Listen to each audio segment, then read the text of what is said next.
കുഴൂർ ശ്രീ സുബ്രഹ്മണ്യ സ്വാമി ക്ഷേത്രത്തിൽ അഷ്ടബന്ധ കലശം ജൂലൈ 10 മുതൽ 15 വരെ നടത്തുമെന്ന് സംഘാടകർ അറിയിച്ചു. ക്ഷേത്ര തന്ത്രി പട്ടം തുരുത്തിയ മേഘാട്ടമന ശങ്കരൻ നമ്പൂതിരിപ്പാടിന്റെ മുഖ്യ കാർമ്മികത്വത്തിലാണ് ചടങ്ങുകൾ നടക്കുക.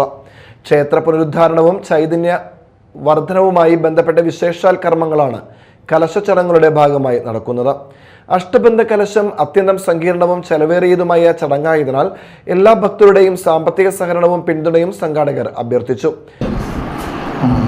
ശരിക്കും ഒരുപാട് ആൾക്കൊക്കെ അറിയാവുന്ന കാര്യങ്ങളാണ്. പണ്ടുണ്ടായിരുന്നുള്ള രീതിയിലൊക്കെ പ്രത്യേകിച്ചും ഇത് 12 കൊല്ലം കൂടുമ്പോഴാണ് സാധാരണ രീതിയിൽ അഷ്ടബന്ധ കലശം നടത്താറ്. അത് പീഠവും വിഗ്രഹവും തമ്മിൽ ഉറപ്പിക്കുന്ന സാധനമാണ് അഷ്ടബന്ധം.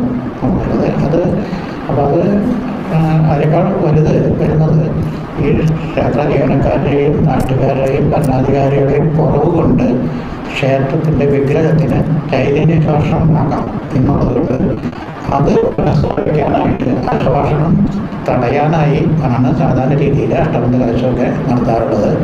കുഴൂര് സുബ്രഹ്മണ്യ സ്വാമി ക്ഷേത്രത്തിൻ്റെ പ്രത്യേകത അത് ഒരു മഹാക്ഷേത്രമാണ്. പിന്നെ പ്രത്യേകിച്ച് സുബ്രഹ്മണ്യ സ്വാമിയുടെ അമ്പലങ്ങൾ കേരളത്തിൽ വളരെ കുറവാണ്.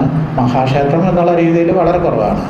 ഈ ക്ഷേത്രത്തിൻ്റെ ഒരു പ്രത്യേകത എന്ന് പറയുന്നത് വിഗ്രഹം പീഠത്തിൽ നിന്ന് 6 അടിയോളം ഉയരമുള്ളതാണ് കേരളത്തിലെ ഏറ്റവും വലിയ വിഗ്രഹം എന്നാണ് കണക്കാക്കപ്പെടുന്നത്.